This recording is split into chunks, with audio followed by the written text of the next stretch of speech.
Welcome to Copper. I'm Sterling, and today we're discussing the #1 game of 2024.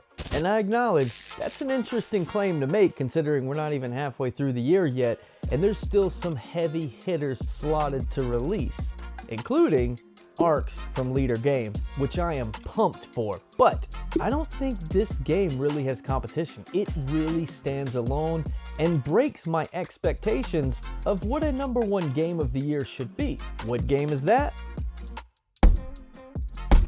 6 Siege the board game from Mythic Games. I know, I can hear the comment section erupting right now, but take this journey with me.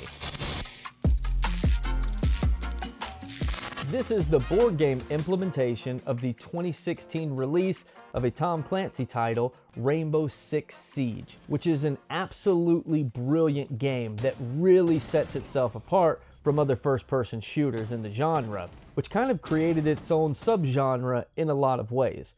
If you're unfamiliar with the game or just have never played it, then you're in the same boat as me, and you don't need to play it to fully enjoy this. Now, I did actually go back and play it for the first time after playing the board game for the first time, and it really shined. However, I was terrible. Oh my God, I'm so sorry to everyone who was on my team. It really was a skill issue that they ended up on my team. A better player would have just avoided having me as a teammate during the totally randomized matchmaking. Anyway, the general concept of both the board game and the video game is that one side is made up of 5 special operators that are fortifying and then defending a building of which they have armed 2 electronically synced bombs. The attacking side is made up of 5 operators as well.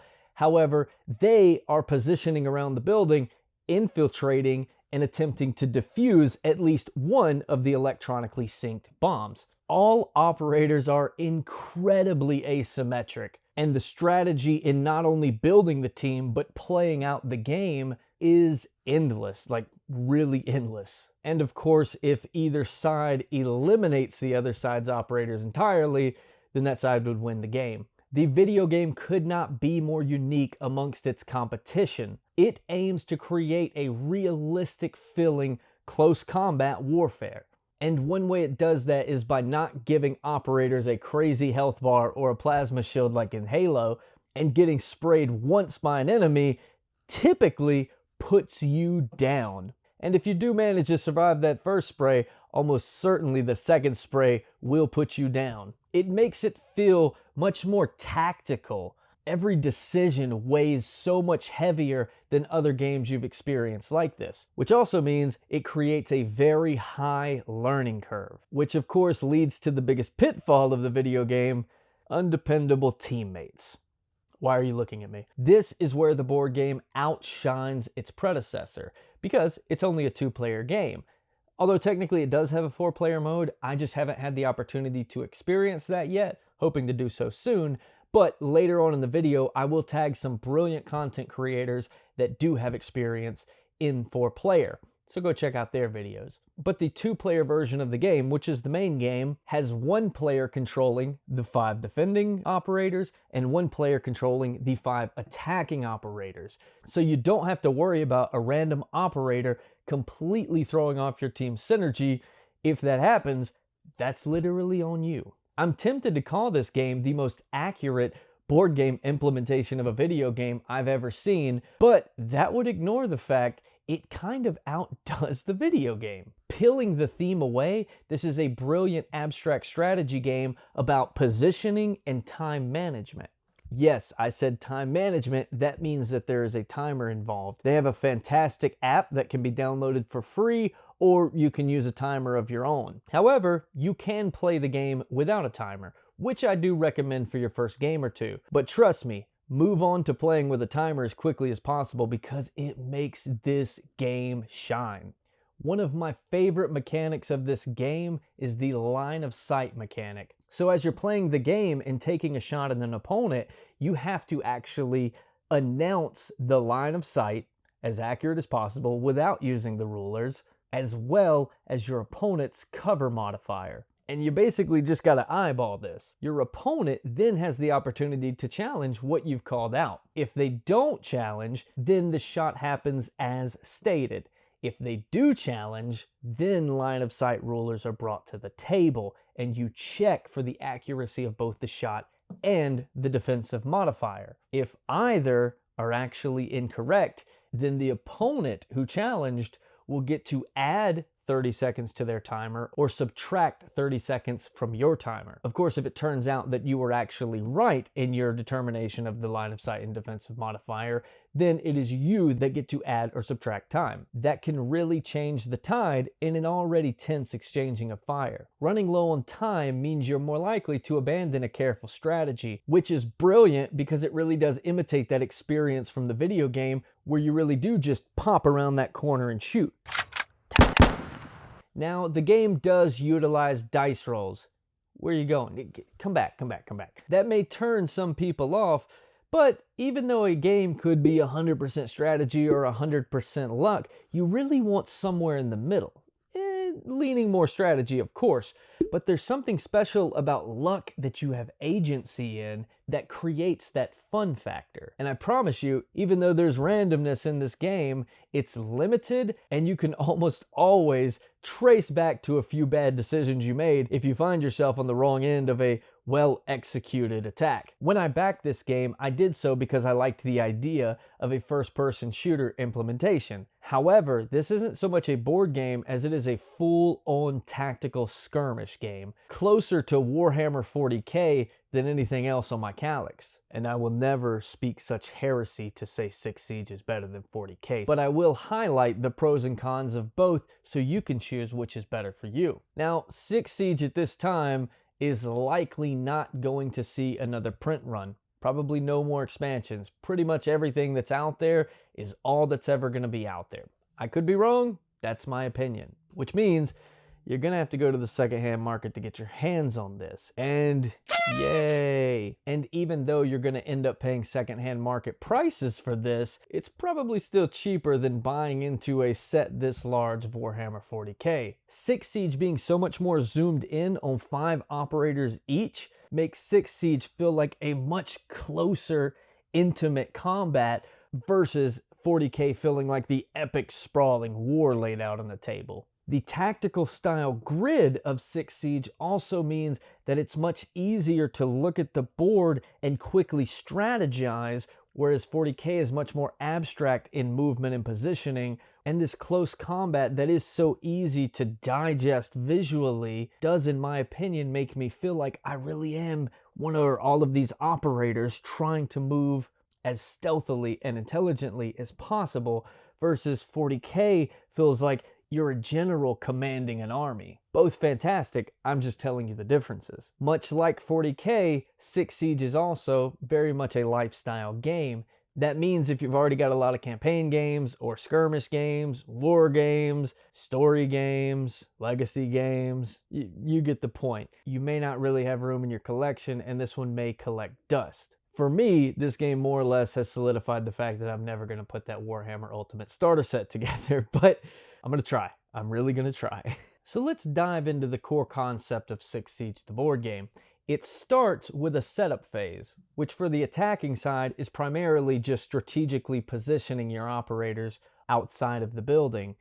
However, for the defenders, it's much more involved. You're not only positioning your operators, you're adding gadgets, barricades, electronics, boarding up windows, all kinds of different things. You're manipulating and setting up how you think will best serve your defensive strategy. And bear with me if I just absolutely overuse the word strategy in this video, can't be helped.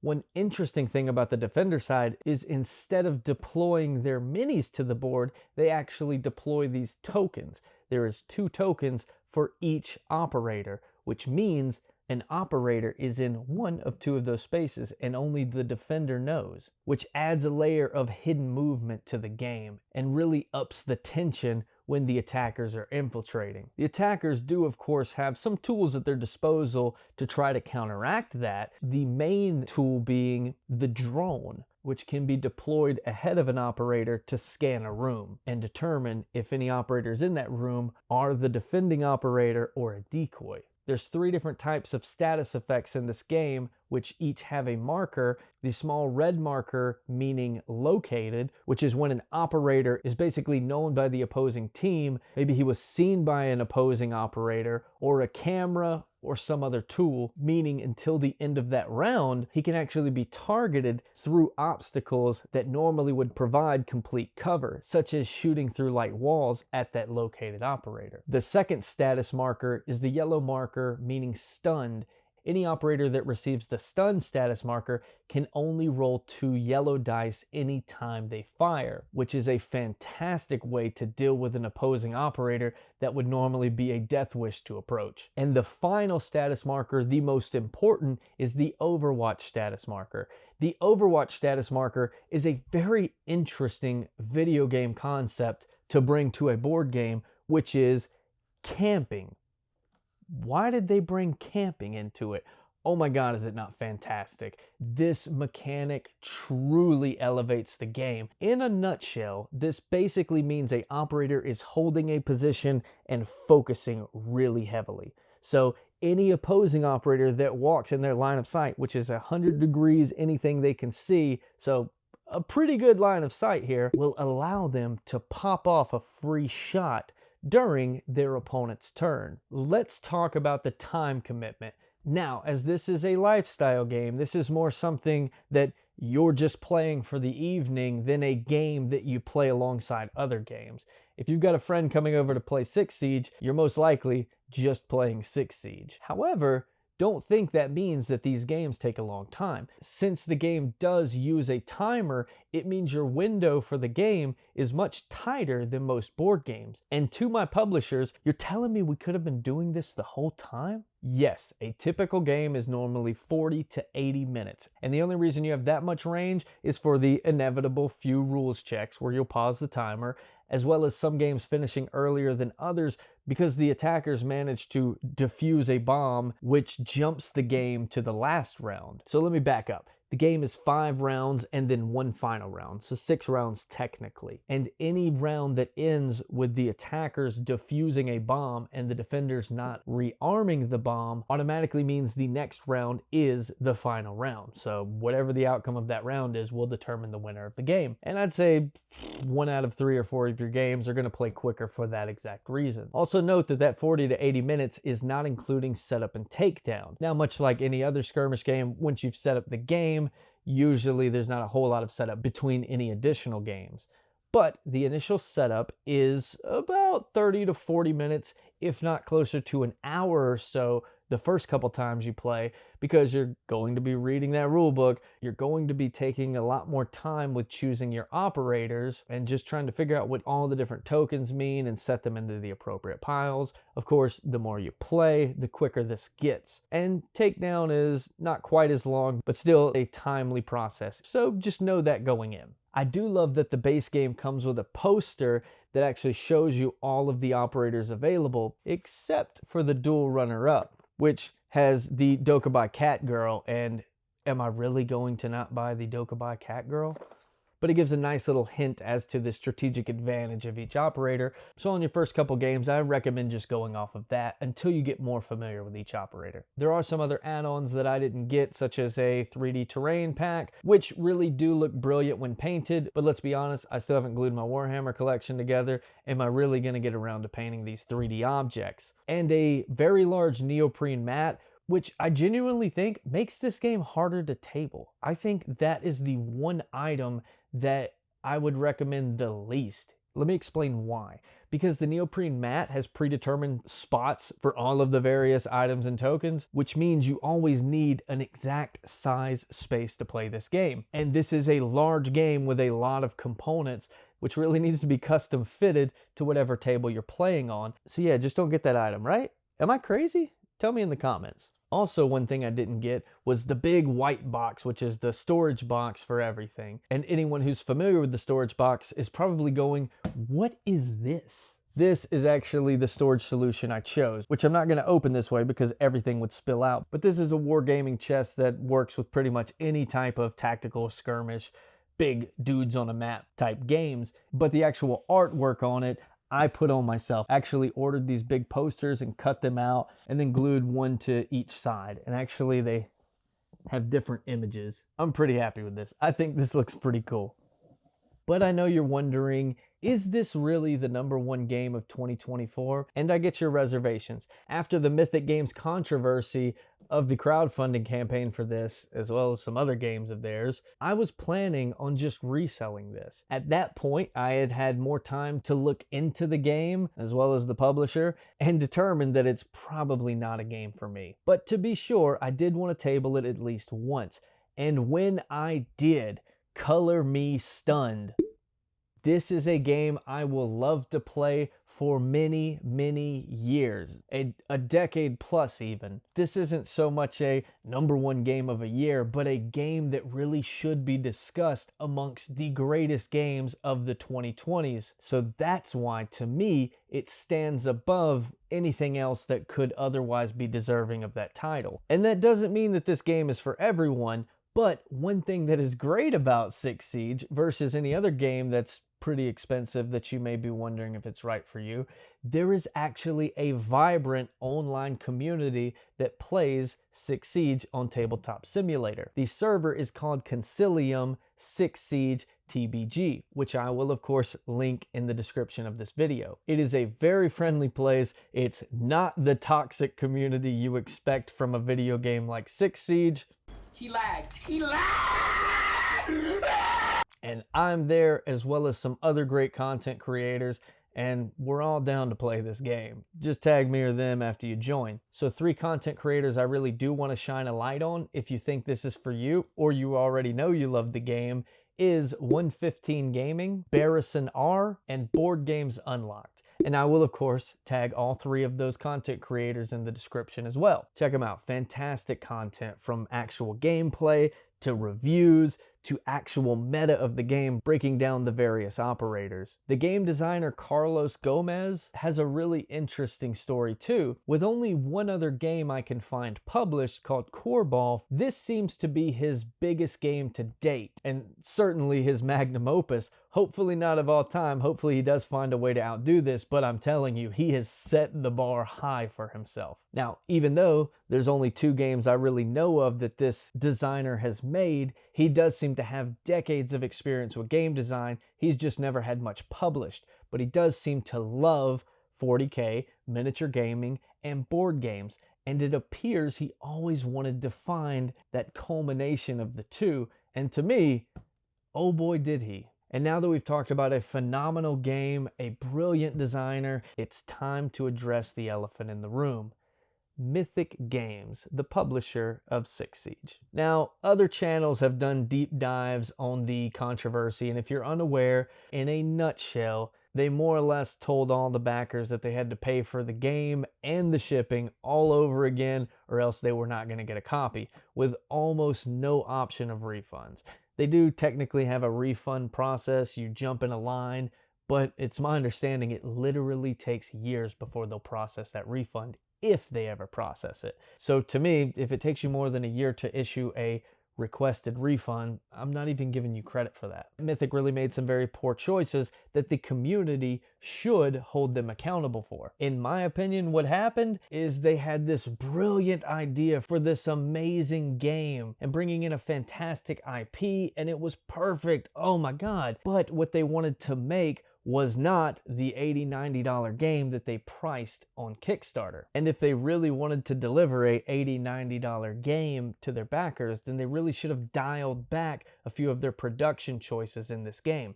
Now, I am absolutely thrilled to have the game as it is, and truth be told, if it was priced appropriately to begin with, I probably still would have backed it, and I would have loved what I got, because this game really is worth what it cost me to get it. But I'm never going to be okay with someone telling me a price and then on the back end doubling that price. And in all fairness, I don't think it was exactly double, but it was pretty close to it. I think you guys get the point. I don't like Mythic Games as a company. I absolutely adore the game that they have delivered to me. And some people in the comments, possibly rightfully so, are going to say things like, aren't you enabling bad business by even highlighting this game and giving it so much praise?